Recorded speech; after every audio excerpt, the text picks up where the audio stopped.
Nah, ini dasar berpikirnya. Ini saya ambil dari beberapa sumber. Seperti apa sih orang hidup minimalis itu? Dasarnya apa? Yang pertama, kalian harus mengenali gunanya setiap barang yang kalian miliki. Jadi, ketika kalian tahu gunanya, nanti kan kalian ngerti nilainya. Banyak orang yang ketika punya sesuatu yang dilihat bukan gunanya. Mungkin gayanya, mungkin apalah, trennya mungkin dan lain sebagainya. Kalau bagi seorang minimalis, pertama-tama yang dilihat gunanya. Misalnya HP ini. HP ini tak kasih casing biar nggak kelihatan mereknya. Meskipun teman-teman bisa menebak ini HP apa, ya jelas HP murah. Nah, tapi kan kita ndak lihat gayanya, ndak lihat mereknya, ndak lihat trennya. Yang dilihat apa? Gunanya. Yang penting kalau teman-teman WA bisa masuk, saya bisa baca, bisa jadi alat komunikasi yang efektif misalnya. Nah, itu yang dilihat gunanya. Saya tidak tahu ada ndak yang malam hari ini hadir dan misalnya HP-nya tiap tahun ganti. Dia merasa out of date kalau, wah ini sudah waktunya S22 kok saya masih S21 misalnya. Itu dia gelisah kalau begitu. Nah, ini kemungkinan perlu belajar minimalis. Jadi memahami sesuatu itu dari gunanya pertama-tama. Baik. Yang kedua, hindari mengafiliasikan diri kita dengan barang yang kita miliki. Menilai diri atau menilai orang dari barang yang kita miliki. Kita bukan barang kita. Jadi jangan membaca statusnya orang, nilai orang dari apa yang dia miliki. Wah, HP-nya terbaru ya, ini yang iPhone yang terbaru ini. Wah, ini yang Galaxy Z yang Fold ini paling mahal ini. Ini HP sekecil ini harganya satu motor misalnya. Terus kamu, wah ini perlu dihargai orang ini. Enggak, engkau bukan barang yang engkau pakai. Wah, motornya misalnya. Enggak, jangan menilai orang atau apalagi menilai dirimu dari barangnya. Banyak orang-orang besar itu yang sederhana sekali gaya hidupnya. Jadi itu rumus kedua, jangan menilai dari barang. Wah, bajunya branded terus ya misalnya. Nah, itu menilai dari barangnya. Yang ketiga, ini prinsip selanjutnya, ini nyambung dengan yang keempat. Sedikit barang itu sama dengan sedikit stres. Sedikit barang membuat kita lebih merdeka. Tadi saya bilang, semakin banyak kita punya sesuatu kan semakin repot. Kemarin motornya motor lama pitung tahun 70-an misalnya. Itu kamu parkir di depan kamar kos-kosanmu semalam, tidak dikunci, kamu santai, tidak khawatir, tidak stres. Malingnya juga wegah, apa barang kayak gitu. Tidak imbang dengan resikonya. Tapi kalau motormu yang terbaru, yang fresh, yang mahal, oh, kamu kepikiran terus. Waduh, ini motorku di luar, jangan-jangan ada yang nyenggol, jangan-jangan ada yang itu. Kalau kamu naikinnya kan juga agak hati-hati, jangan sampai kegores apapun. Nah, kamu pokoknya hati-hati, stresnya banyak. Tapi kalau motormu motor lama kan, alah kegores, kesenggol apa, yang rugi yang nyenggol. Ayo, prinsipmu kan begitu mikirnya kan, kamu tidak stres. Jadi tidak kepikiran, yang biasa-biasa saja. Oke, cuma jangan dianalogikan pasangan ya. Nyari jangan yang cakep-cakep Pak, biar tidak kepikiran. Nyari yang biasa-biasa saja, santai saja, di mana-mana kita tidak khawatir. Apa ada yang mau? Tidak ke situ ya arahnya. Ini barang yang kita miliki. Jadi semakin sedikit yang kita miliki tambah nyaman. Dan kita tambah merdeka. Yang punya motor, ya harus mikiri servis, mikir kadang ban bocor, mikir macam-macam. Yang tidak punya motor, tidak kepikiran itu. Maka kalian harus jeli kapan aku perlu motor, kapan tidak. Kapan aku perlu mobil, kapan tidak. Bukan berarti jangan punya motor atau jangan punya mobil, enggak. Coba kamu baca guna tadi loh yang nomor 1. Kapan harusnya kamu saatnya punya motor. Misalnya, Pak, saya antara kos-kosan saya dengan kampus itu paling sekitar 100 meter. Nah, kalau 100 meter apa penting kamu punya motor misalnya. Tapi kalau ingin jalan-jalan kemana-mana, sekarang angkutan umum banyak. Ada Trans Jogja, ada macam-macam, ada Gojek, ada apa yang sekarang tidak ada misalnya. Ini jadi kamu mikir guna. Tidak sekedar mikir gengsi, tidak sekedar mikir tren.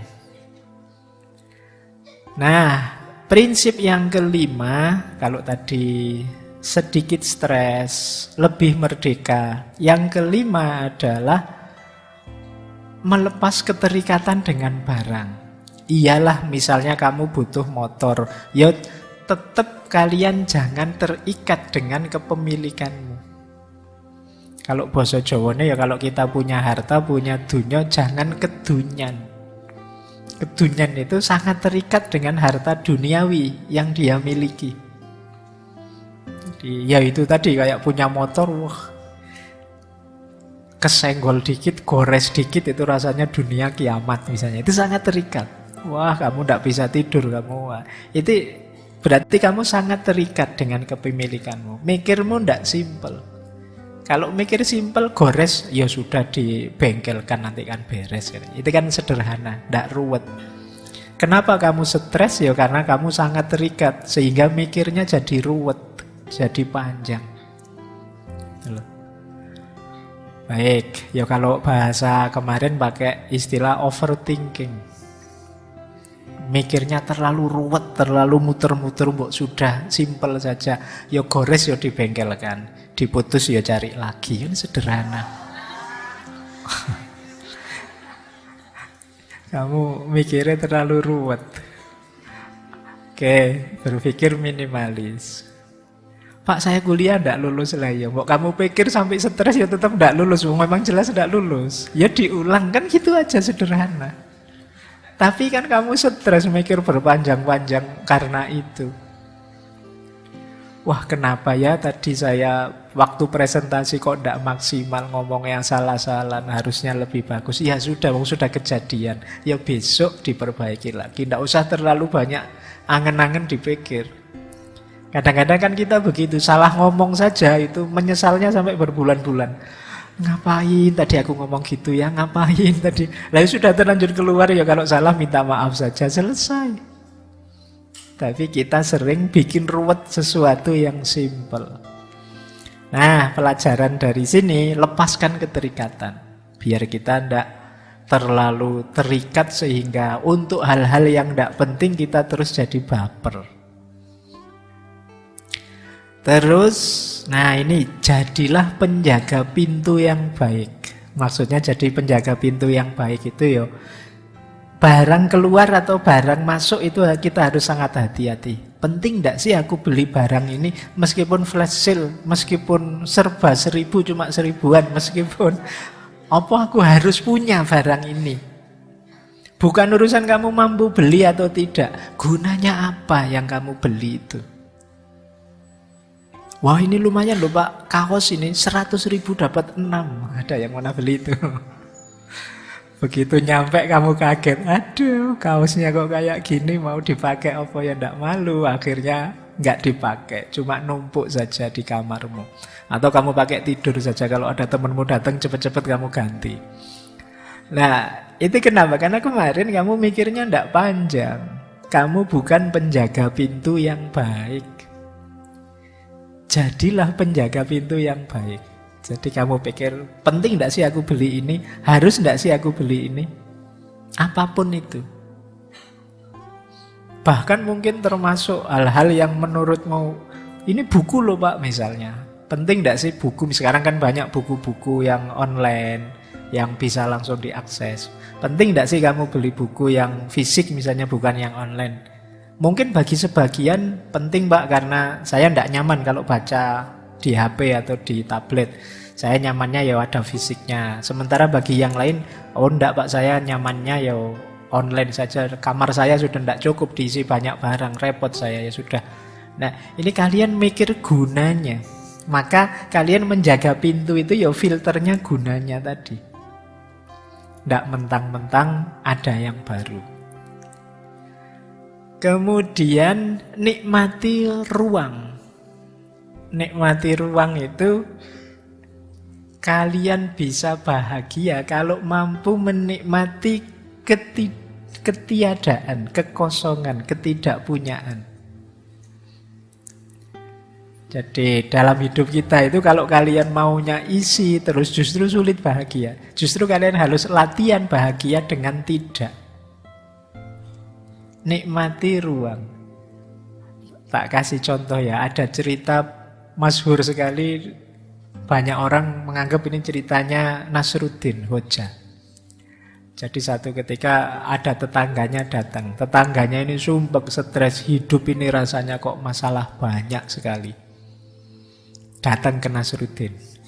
Dia tanya, wahai mullah, ada ndak nasihat buat saya biar hidup saya ini nyaman, lega itu. Kata Nasruddin, gini saja. Kamu beli ayam 5, terus kamu pelihara di dalam rumah. Wah, beli dia ayam 5 dipelihara di dalam rumah. Tambah sumpek dia. Ya gimana gak sumpek, di rumah kemana-mana ketemu ayam belum kotorannya. Datang lagi ke Nasruddin. Gimana nasihat sampean? Saya tambah sumpek ini. Oh, kalau sampean masih sumpek, beliau kambing 2 saja. Nanti pelihara di dalam rumah lagi. Karena yang ngomong mulahnya ya sudah. Mungkin kemarin memang belum, masih proses. Beli dia kambing 2 di dalam rumah. Ayo tambah stres lagi dia. Oh ya ketambahan kambing apalagi. Tambah jungkir balik dia. Datang lagi ke temannya, sampean ini gimana? Tipsnya kok tambah ruwet gini, tambah lama tambah. Oh kalau masih belum, ini puncaknya. Sampean beliau sapi, taruh di dalam rumah. Wah seminggu kayak gitu, wah tambah pontang-panting dia. Nah akhirnya datang lagi. Yes, gimana ini mullah? Kalau yang terakhir ini tidak sukses ya berarti sampean memang tidak pinter. Saya tidak mau lagi konsultasi. Kata mullah, nah sekarang saatnya. Kamu keluarkan sapinya, jual lagi. Nah, akhirnya sapinya dijual. Begitu sapinya dijual, dia merasa, alhamdulillah agak lega sedikit. Karena sapinya sudah keluar. Datang ke mullah, lumayan mullah, sudah agak lega sekarang. Nah bagus, tapi ya masih belum, masih sumpek. Oke, kalau masih sumpek, kambing yang 2 tadi kamu jual lagi. Kambingnya dijual, sekarang tinggal ayamnya. Tambah lega lagi dia. Nah terakhir ngadep mullah. Nah yang terakhir kalau kamu masih belum lega juga, ya ayamnya kamu ambil, kamu jual. Begitu ayamnya dijual, sekarang rumahnya longgar lagi, tidak ada lagi binatang di rumah. Seneng dia, bahagia. Alhamdulillah nyaman sekarang hidupku. Nah ini dia belajar apa? Menikmati ruang. Padahal sebelumnya kan sudah begitu. Sudah tidak ada apa-apa, tapi dia tidak bahagia. Kenapa? Dia tidak mampu menikmati ruang.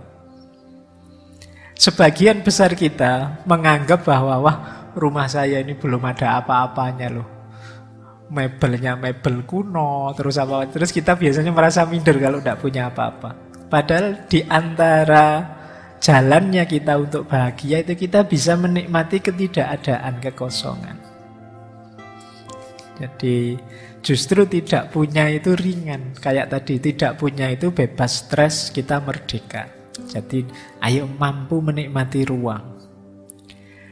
Kemudian selain menikmati ruang, ada prinsip menyukai tidak harus memiliki. Nah ini kamu sering pakai ya. Iya.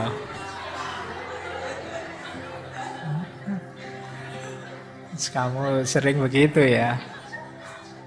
Oke, ini kan yang paling sering kamu pakai kan prinsip ini, menyukai tidak harus memiliki.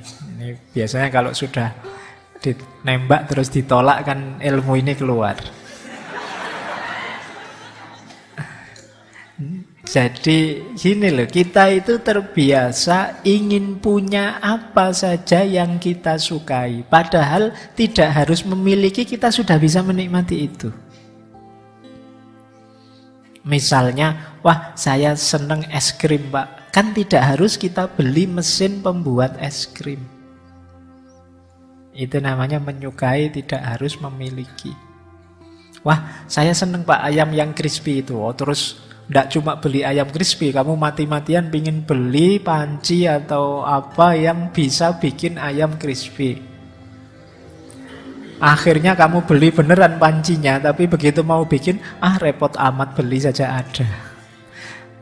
Terus barangnya cuma numpuk di rumah, di kamarmu.